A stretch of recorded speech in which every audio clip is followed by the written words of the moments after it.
Now that we know how to create an array and we know how to view what's in it, we can start manipulating it and see what we can do. I'm going to change this back to print_r so that we can see the whole array and we can see what effects are going on inside, even if it is a little less clean.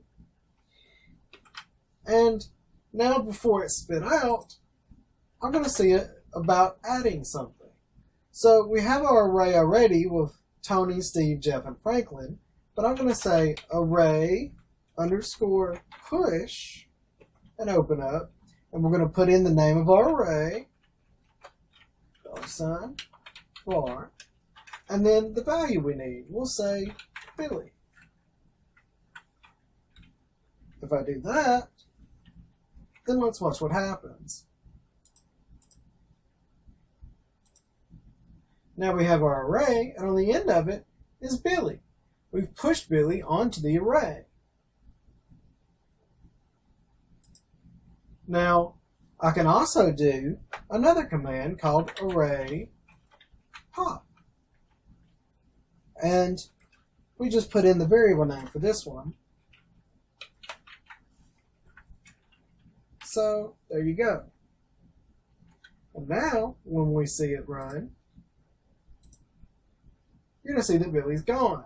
Pop removes whatever the last thing in the array was. So we can add someone and then we can remove them. It's also possible to do updates. To do that, we're going to use the syntax we saw earlier. We're going to say $var at 2 equals Arnold. We'll give him a capital since everyone else has one.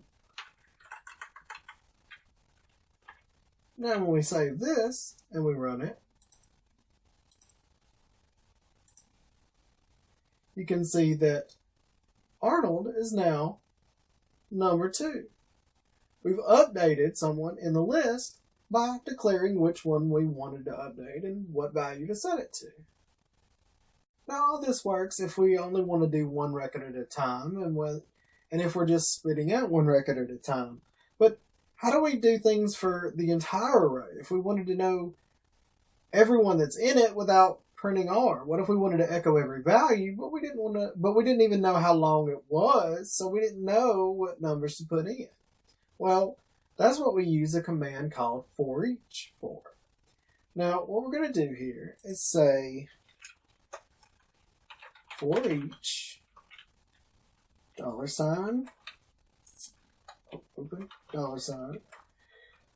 $var as, we're going to call it index, because that's what it's going to be for us. Then we'll do what's inside.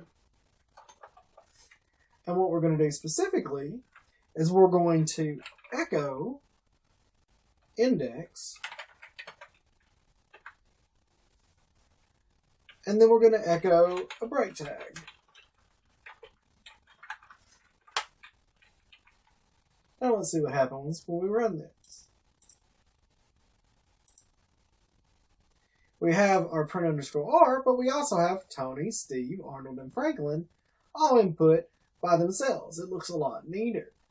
We can do this because of the forEach. It goes through each item and assigns whatever's at that index to the value that we set here. And then we can echo that as an individual value. We'll move on with these in our next video and learn a little bit more about arrays, as well as how to use them when they come from forms.